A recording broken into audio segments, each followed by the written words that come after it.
Tuhan telah menuntun kita memasuki tahun 2020 untuk mengalami tahun dimensi yang baru, yaitu pola pikir yang baru, cara pandang yang baru, pelayanan yang baru, dan berkat-berkat yang baru, baik berkat jasmani maupun berkat rohani.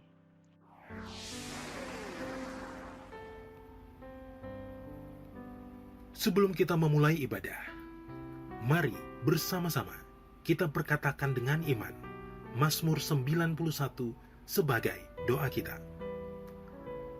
Dalam lindungan Allah, orang yang duduk dalam lindungan yang maha tinggi dan bermalam dalam naungan yang maha kuasa akan berkata kepada Tuhan, tempat perlindunganku dan kubu pertahananku, Allahku yang kupercayai. Sungguh, Dialah yang akan melepaskan engkau dari jerat penangkap burung, dari penyakit sampar yang busuk. Dengan kepaknya, Ia akan menudungi engkau.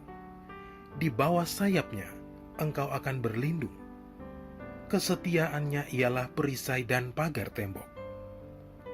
Engkau tak usah takut terhadap kedahsyatan malam, terhadap panah yang terbang di waktu siang, terhadap penyakit sampar yang berjalan di dalam gelap, terhadap penyakit menular yang mengamuk di waktu petang. Walau 1.000 orang rebah di sisimu, dan 10.000 di sebelah kananmu, tetapi itu tidak akan menimpamu. Engkau hanya menontonnya dengan matamu sendiri dan melihat pembalasan terhadap orang-orang fasik. Sebab Tuhan ialah tempat perlindunganmu, yang maha tinggi telah kau buat tempat perteduhanmu. Malapetaka tidak akan menimpa kamu, dan tulah tidak akan mendekat kepada kemahmu. Sebab malaikat-malaikatnya akan diperintahkannya kepadamu untuk menjaga engkau di segala jalanmu. Mereka akan menatang engkau di atas tangannya, supaya kakimu jangan terantuk kepada batu. Singa dan ular tedung akan kau langkahi. Engkau akan menginjak anak singa dan ular naga. Sungguh, hatinya melekat kepadaku, maka aku akan meluputkannya. Aku akan membentenginya, sebab ia mengenal namaku. Bila ia berseru kepadaku, aku akan menjawab.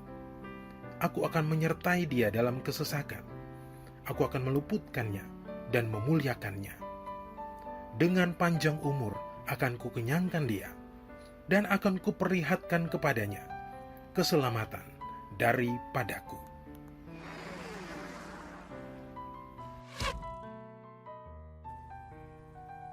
Mari secara bersama-sama kita deklarasikan Pentakosta ketiga. Pentakosta ketiga adalah pencurahan Roh Kudus yang dahsyat di zaman now, melebihi yang terjadi di Azusa Street. Pentakosta ketiga akan mengakibatkan penuaian jiwa yang terbesar dan terakhir sebelum Tuhan Yesus datang kembali. Pentakosta ketiga akan membangkitkan generasi Yeremia, yaitu anak-anak muda yang dipenuhi Roh Kudus, cinta mati-matian kepada Tuhan Yesus, tidak kompromi terhadap dosa, dan akan bergerak untuk memenangkan jiwa. Pentakosta ketiga lahir di Indonesia yang bergerak ke bangsa-bangsa. Gerakan ini dari timur ke barat dan akan kembali ke Yerusalem. Pentakosta ketiga akan memberikan kuasa untuk menyelesaikan amanat agung, dan setelah itu Tuhan Yesus datang kembali.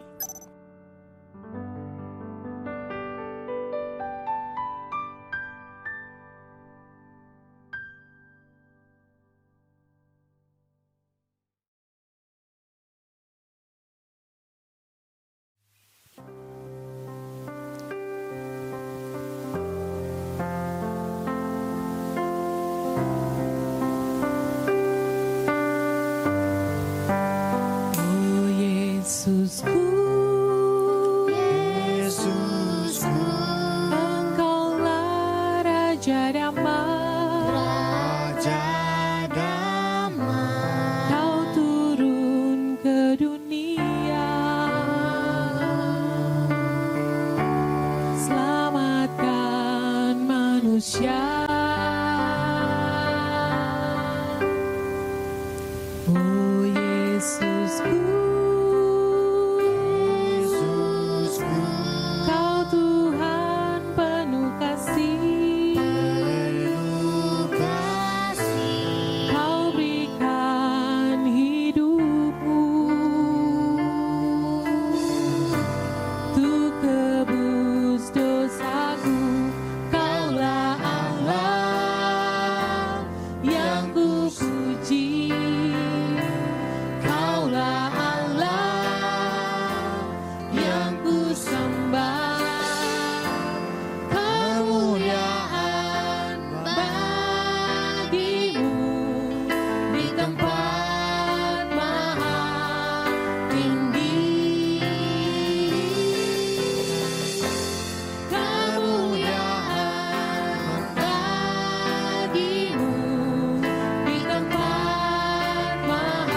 syukur bagimu.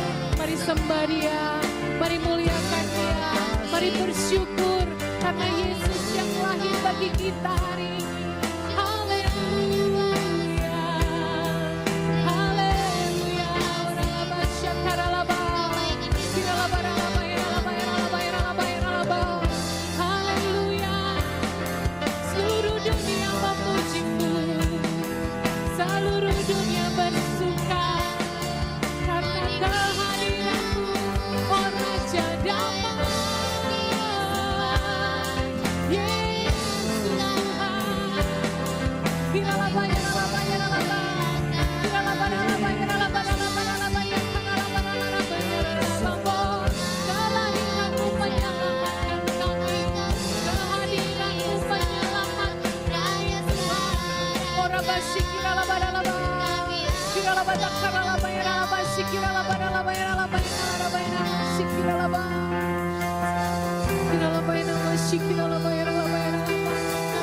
Terima kasih Tuhan Yesus, terima kasih Tuhan Yesus.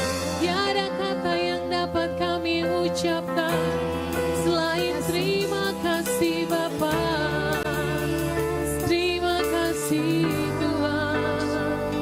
Rabba Shikiralabarala. Biarlah Allah Maha Kudus menjamah kita pagi hari ini. Biarlah Allah Maha Kudus menjamah setiap hati pagi hari ini.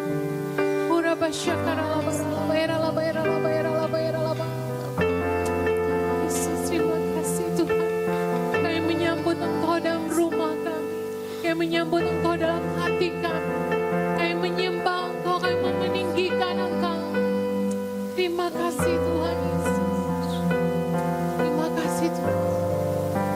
Sambutlah Yesus, tinggikan Yesus, beri Dia hormat, pujian dan kuasa. Yesus Raja,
Shalom saudara, puji Tuhan karena penyertaan Tuhan kita bisa masuk tahun 2021. Kita percaya bersama dengan Tuhan Yesus, tahun ini pasti lebih baik dari tahun 2020. Tahun yang baru, ada semangat melayani yang baru. Ada 3 prinsip yang harus kita miliki untuk memasuki tahun integritas ini. Yang pertama, memiliki pola pikir yang selaras dengan prinsip-prinsip kerajaan Allah. Prinsip-prinsip kerajaan Allah artinya mengikuti hal-hal yang Sang Raja tetapkan dan meneladani karakter Tuhan Yesus. Apa saja karakter yang menonjol dari Tuhan Yesus? Karakter Yesus yang paling menonjol adalah kasih. Kita dapat mengasihi orang lain dan diri sendiri karena Allah sudah lebih dulu mengasihi kita. Kasih manusia sangat terbatas dan kadang didasari oleh ada maunya. Tapi kasih Allah tidak terbatas dan tak bersyarat. Luar biasa kan? Roma 5 ayat yang ke-8 berkata, akan tetapi Allah menunjukkan kasih-Nya kepada kita oleh karena Kristus telah mati untuk kita ketika kita masih berdosa. Yuk terus belajar untuk memiliki karakter Yesus, yaitu kasih kepada semua orang. Ekspresi nyata dari kasih Kristus adalah mengampuni. Allah mau mengampuni kita, karena itu mari kita lepaskan pengampunan di awal tahun ini kepada siapa saja yang Roh Kudus ingatkan. Mengampuni bukan mengubah masa lalu, tetapi menjaga hati kita untuk tidak terikat dan terluka atas kejadian yang tidak menyenangkan. Ketika saudara mengampuni, hati kita dibebaskan dari perasaan negatif dan belenggu intimidasi. Karakter Kristus selanjutnya adalah memberi. Yesus betul-betul melayani para murid. Yesus fokus memberi teladan, waktu, dan hidupnya kepada murid. Dan lihat, apa yang 12 murid itu lakukan dampaknya sampai sekarang masih terasa. Itulah kekuatan dari memberi hidup. Yang kedua, memiliki pola hidup untuk memenuhi panggilan Tuhan. Dalam Kolose 3 ayat yang ke-17 dan 23, Allah menciptakan manusia agar kita memuliakan Dia. Bagaimana caranya? Yang pertama, gunakan semua talenta dan potensi untuk kemuliaannya. Apapun talenta dan potensi kita, gunakanlah untuk memenuhi panggilan Tuhan. Yang kedua, gunakan semua fasilitas, materi, dan kemampuan untuk menyelesaikan amanat agung. Ayo terlibat di dalam Pentakosta ketiga ini untuk menuntaskan amanat agung. Jangan berkata kita tidak bisa apa-apa, karena sesungguhnya Tuhan sudah berikan kita kemampuan untuk bekerja di ladangnya. Yang ketiga, memiliki gaya hidup, doa, pujian, dan penyembahan. Gaya hidup doa, pujian, dan penyembahan adalah DNA gereja kita. Dan ini adalah motor untuk kita bisa bergerak maju di dalam pelayanan. Pastikan memasuki tahun ini roh kita menyala-nyala di dalam Tuhan. Apakah saudara masih merindukan hadirat Tuhan? Hadirat Tuhan merupakan satu manifestasi kuasa Allah yang dapat dirasakan setiap anak-anaknya. Kita harus sesering mungkin masuk ke dalam hadirat Tuhan dan bertemu dengan Dia secara pribadi.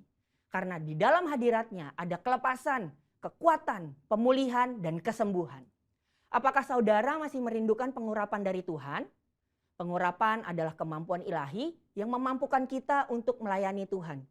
Pribadi yang merindukan pengurapan Tuhan akan selalu dijauhkan dari kesombongan karena menyadari bahwa semuanya ini berasal dari Tuhan, bukan karena pengetahuan dan pengalaman belaka. Yang terakhir, masihkah kita menyembah Tuhan dengan roh kita? Bila kita sering berdoa dalam bahasa roh, maka roh kita akan lebih peka, sehingga kita akan lebih banyak mengetahui rahasia-rahasia sorgawi. 1 Korintus 14 ayat yang keempat berkata, orang yang berbahasa roh itu membangun dirinya sendiri. Memasuki tahun 2021, ayo jangan sampai roh kita kendor. Jadi, jika saya rangkum, ada 3 sikap yang perlu kita miliki di tahun ini. Hidup sesuai prinsip-prinsip kerajaan Allah, jalani hidup yang sesuai dengan kehendak Tuhan, dan giat berdoa, memuji, dan menyembah Tuhan. Saya percaya kita bersama-sama melangkah masuk ke tahun integritas dengan penuh semangat. Haleluya! Saudara, untuk penjelasan lebih lengkapnya dari tim teologi kami, jangan lupa buka link yang ada di atas atau scan QR Code yang tersedia. Tuhan Yesus memberkati.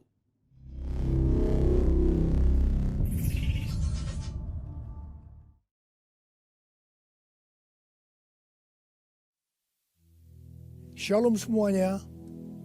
Hari ini tanggal 25 Desember 2020. kita merayakan Natal bersama-sama.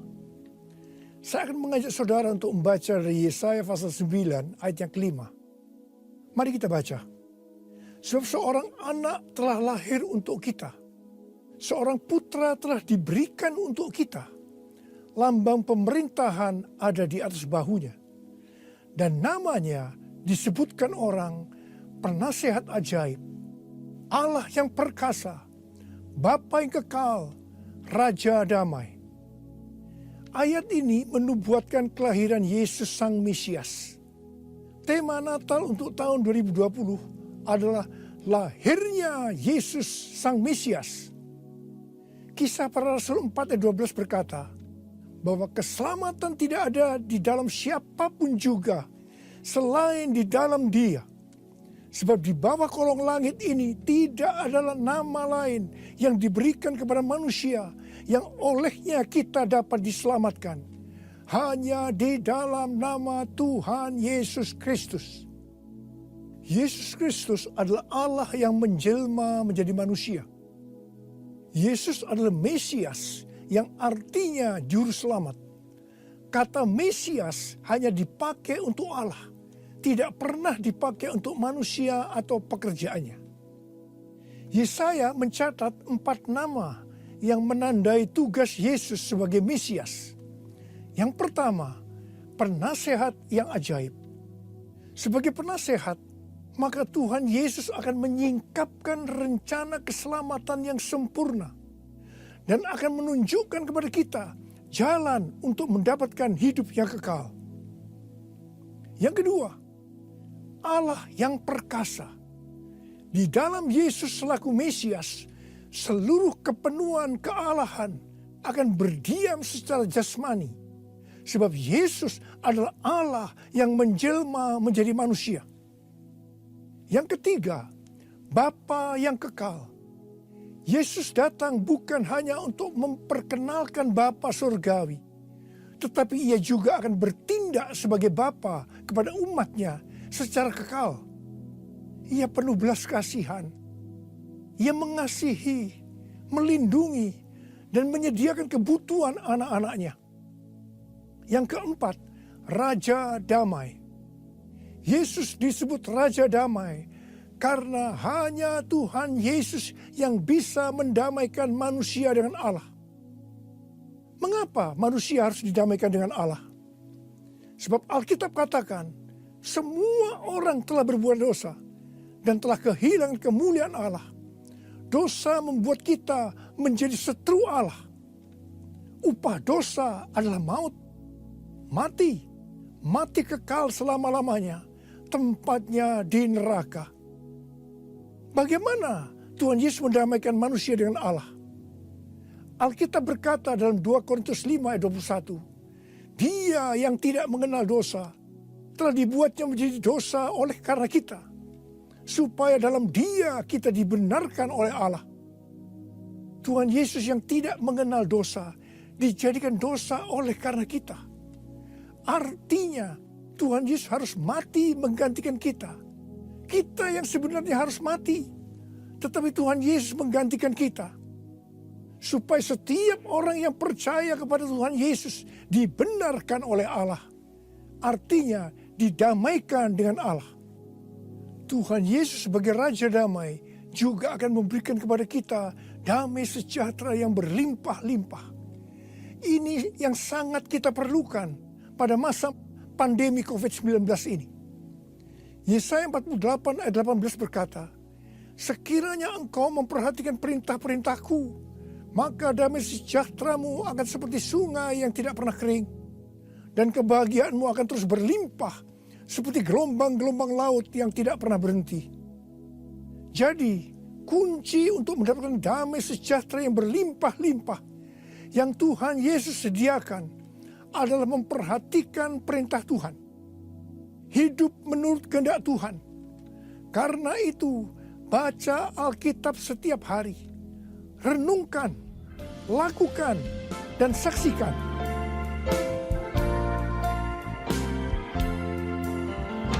Yesus telah lahir ke dalam dunia ini.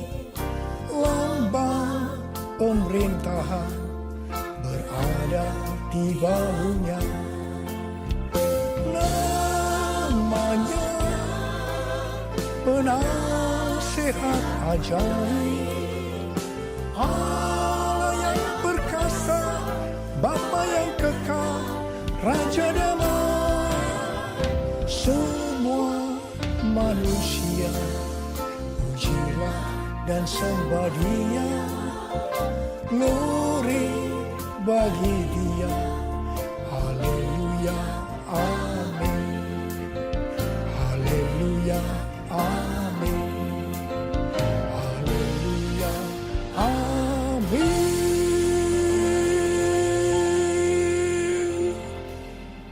Pada waktu Tuhan Yesus lahir ke dalam dunia ini, ada beberapa peristiwa yang terjadi yang mengajarkan kepada kita bagaimana seharusnya kita menyambut kedatangan Tuhan. Peristiwa pertama dalam Lukas 2 ayat 8 sampai dengan 12, yaitu yang dilakukan oleh para gembala. Pada waktu para gembala sedang menjaga ternak di waktu malam, tiba-tiba mereka didatangi oleh malaikat Tuhan, dan kemuliaan Tuhan meliputi mereka. Mereka sangat ketakutan. Malaikat berkata kepada para gembala, "Jangan takut, sebab sesungguhnya aku memberitakan kepadamu kesukaan besar untuk seluruh bangsa. Hari ini telah lahir bagimu juru selamat, yaitu Kristus Tuhan di kota Daud. Dan inilah tandanya bagimu. Kamu akan menjumpai seorang bayi dibungkus dengan lampin dan terbaring di dalam palungan." Mereka tidak mengerti apa yang dikatakan oleh malaikat tadi. Tetapi mereka taat, pergi ke Bethlehem di kota Daud untuk menjumpai Sang Mesias. Di sini kata kuncinya adalah ketaatan. Peristiwa kedua di dalam Lukas 2 ayat 13 dan 14, yaitu adanya nyanyian para malaikat dan banyak bala tentara surgawi yang memuji Allah. Kemuliaan bagi Allah di tempat yang maha tinggi, dan damai sejahtera di bumi di antara manusia yang berkenan kepadanya. Di sini kata kuncinya adalah doa, pujian, penyembahan bersama-sama dalam unity siang dan malam. Peristiwa yang ketiga ada di dalam Matius 2 ayat 11 bagian A, yaitu waktu orang Majus sujud menyembah Sang Mesias. Di sini kata kuncinya adalah sujud menyembah Sang Mesias. Peristiwa yang keempat terdapat dalam Matius 2 ayat 11b. Orang Majus membuka tempat harta bendanya dan mempersembahkan emas, kemenyan, dan mur.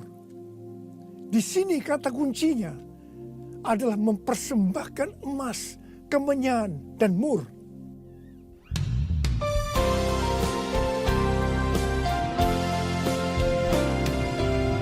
Kemuliaan bagi Allah di tempat yang maha tinggi, damai sejahtera di bumi di antara semua umat manusia yang berkenan padanya, yang berkenan padanya.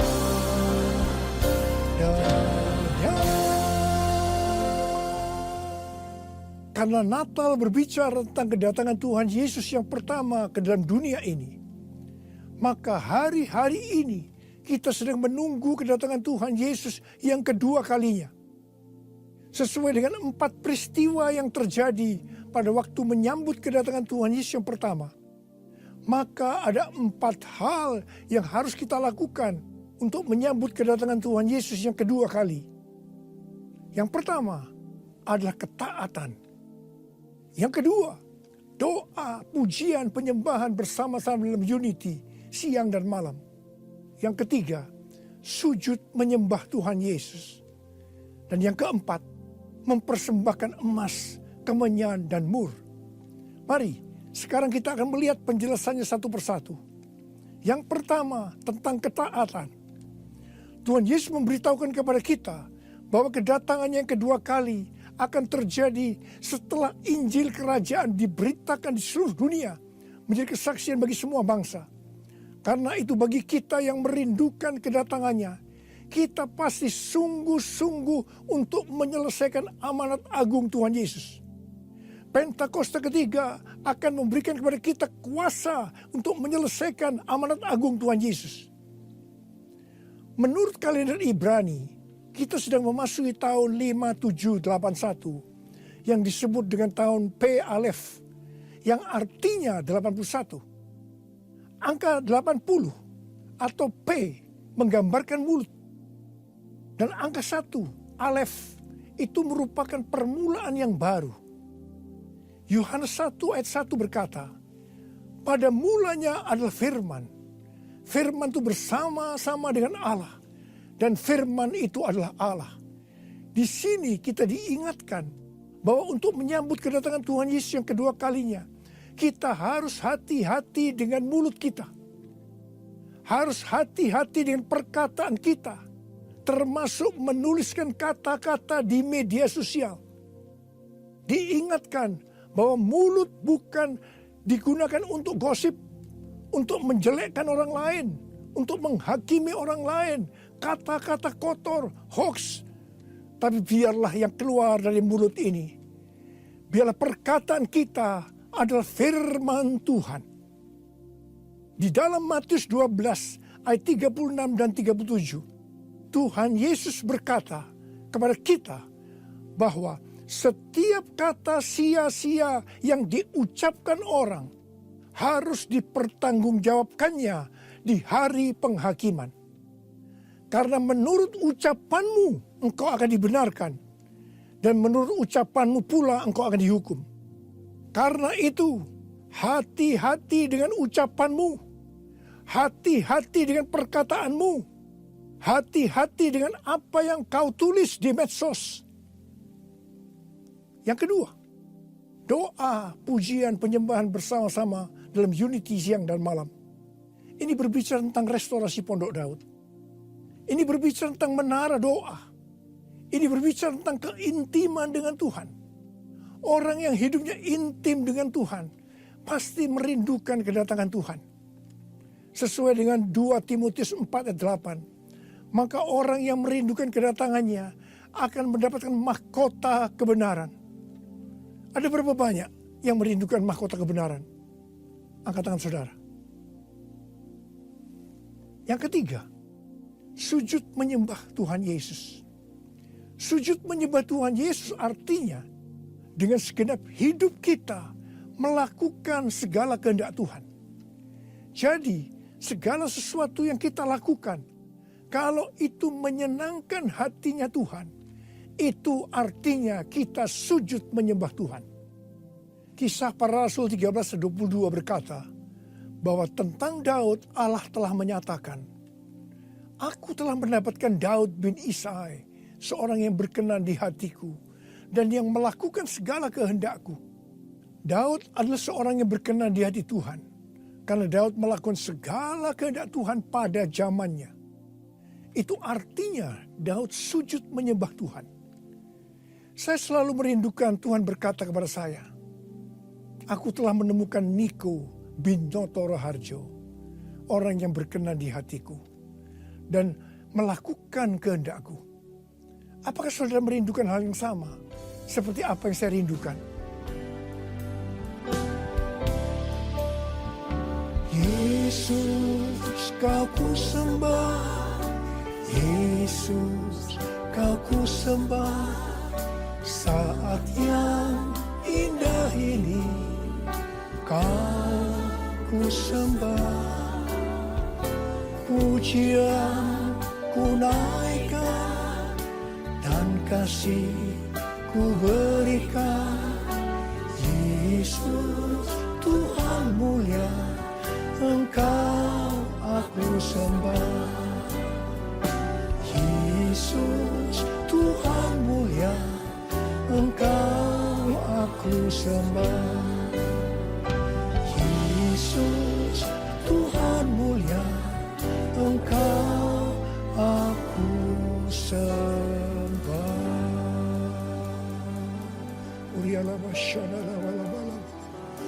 Uria la bala bala bala. Uri di di da da da. Uri la la bala bala bala bala bala. Uri di da la la la la la bala bala bala bala. Uri di bishika la la bala bala. Ora la la bala bala bala bala. Uri la la bala bala bala. Uri di bala bala bala bala. Yang keempat, mempersembahkan emas, kemenyan, dan mur. Sesuai dengan apa yang dituliskan dalam Alkitab, maka kita akan berbicara dalam arti secara rohani. Emas berbicara tentang kekudusan atau kemurnian. Sikap, tindakan, dan ucapan kita harus kudus. Sebab tanpa kekudusan tidak ada seorang pun akan melihat Tuhan. Di dalam 2 Petrus 3 ayat 10 sampai 14 tertulis, tetapi hari Tuhan akan tiba seperti pencuri. Pada hari itu langit akan lenyap dengan gemuruh yang dahsyat, dan unsur-unsur dunia akan hangus dalam nyala api, dan bumi dan segala yang ada di atasnya akan hilang lenyap. Jadi, jika segala sesuatu ini akan hancur secara demikian, betapa suci dan salehnya kamu harus hidup, yaitu kamu yang menantikan dan mempercepat kedatangan hari Allah. Pada hari itu langit akan binasa dalam api, dan unsur-unsur dunia akan hancur karena nyalanya. Tetapi sesuai dengan janjinya, kita menantikan langit yang baru dan bumi yang baru, di mana terdapat kebenaran. Sebab itu saudara-saudaraku yang kekasih, sambil menantikan semuanya ini, kamu harus berusaha supaya kamu kedapatan tak bercacat dan tak bernoda di hadapannya dalam perdamaian dengan Dia. Emas biasanya dikaitkan dengan kekayaan, kesuksesan, dan kekuasaan. Kebanyakan motivasi dari orang yang bekerja atau berusaha adalah untuk mendapatkan ketiga hal ini untuk dirinya sendiri. Tetapi kita diminta untuk mempersembahkan semuanya itu kepada Tuhan. Sehingga kita tidak akan cinta uang, kita tidak akan sombong, dan tetap mengasihi sesama manusia seperti mengasihi diri sendiri. Emas juga berbicara tentang sesuatu yang mahal harganya. Saya tidak tahu apa yang mahal harganya bagi saudara. Mungkin itu uang, mungkin waktu yang kita punya, mungkin itu harga diri. Tuhan mau semuanya dipersembahkan kepada Dia. Abraham diminta untuk mempersembahkan Ishak, anaknya yang tunggal, yang sangat berharga dan dikasihinya, yang didapatkan pada masa tuanya. Abraham lulus ujian ketika ia dengan rela mempersembahkan Ishak, hartanya yang paling mahal, dan Tuhan memberkati Abraham beserta keturunannya berlimpah-limpah-limpah. Sekarang kita akan berbicara tentang kemenyan. Yang pertama, kemenyan berbicara tentang korban. Sesuai dengan Roma 12 ayat 1, kita diminta untuk mempersembahkan tubuh kita sebagai korban yang hidup, kudus, dan berkenan kepada Tuhan. Itu adalah ibadah kita yang sejati. Kita harus hidup bagi Tuhan, menyembah Dia, menaati Dia, bersama Dia menentang dosa, membela kebenaran, menolak dan membenci kejahatan, melakukan pekerjaan yang baik untuk orang lain, seperti yang dilakukan oleh Tuhan Yesus, mengikut Dia, melayani Dia, hidup dipenuhi Roh Kudus, dan hidup sesuai pimpinan Roh Kudus.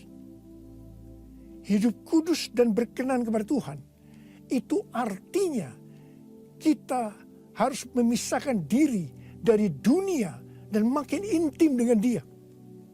Jadi, untuk hidup kudus dan berkenan kepada Tuhan, kita harus berkorban.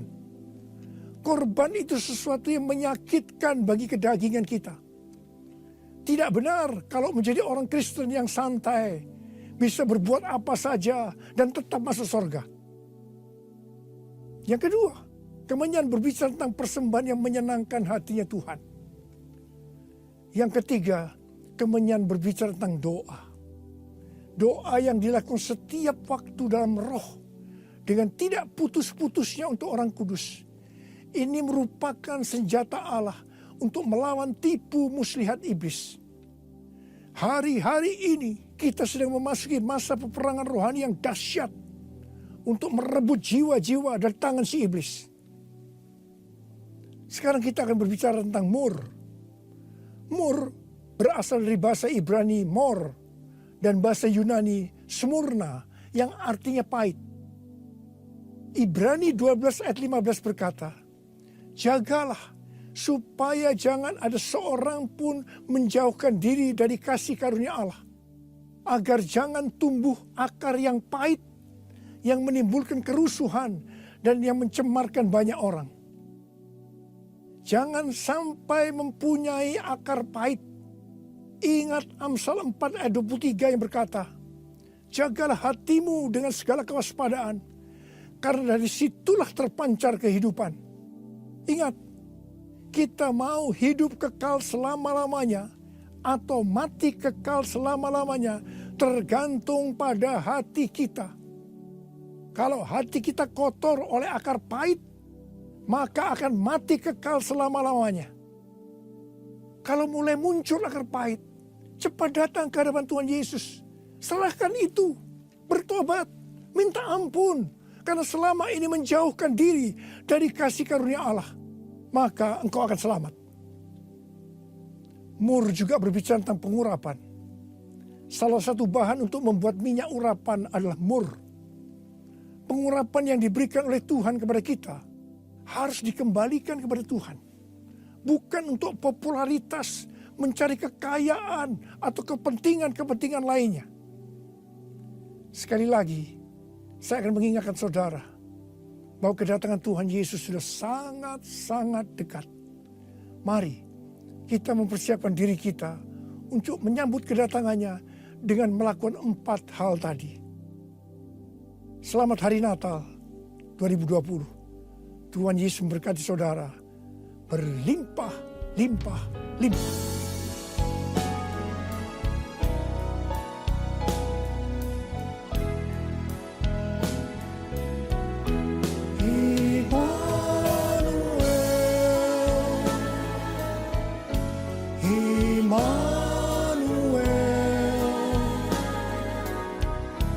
Namanya disebut Immanuel, Allah serta dalam kita. Namanya disebut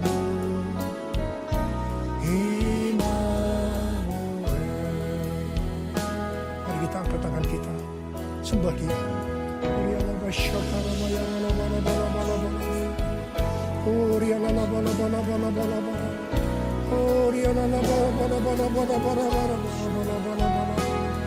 Oh Jesus, oh Tuhan Yesus, Tuhan Yesus, Tuhan Yesus, Tuhan Yesus, Tuhan Yesus, terima kasih ya Tuhan.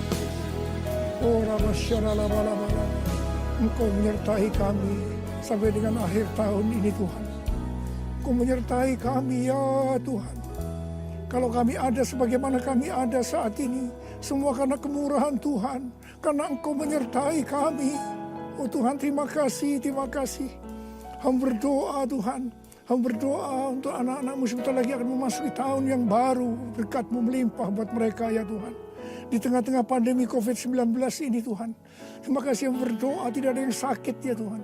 Sembuh dalam nama Yesus, sembuh dalam nama Yesus, sembuh dalam nama Yesus. Tidak ada yang berkekurangan. Semua dicukupkan, malah berkelimpahan dalam hal yang baik. Oh Yesus, terima kasih Bapa. Terima kasih, Engkau yang beserta kami. Engkau adalah Immanuel, Allah yang beserta kami. Oh Jesus, Immanuel,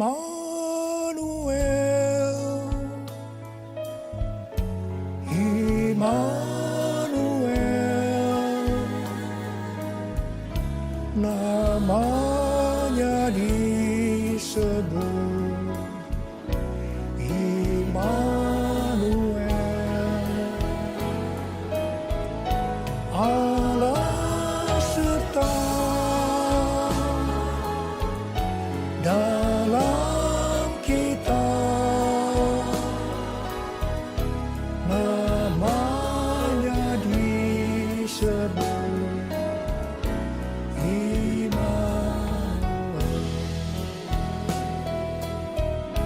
namanya disebut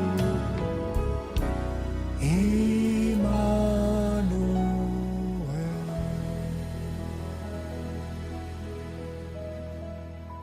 Terimalah berkat Tuhan. Kasih karunia berlimpah-limpah daripada Allah Bapa dalam anak yang tunggal Yesus Kristus. Persekutuan yang manis dengan Roh Kudus menyertai saudara sekalian mulai hari ini sampai Tuhan Yesus datang menjemput kita di awan-awan dan bahkan sampai selama-lamanya. Yang percaya bersama-sama katakan amin.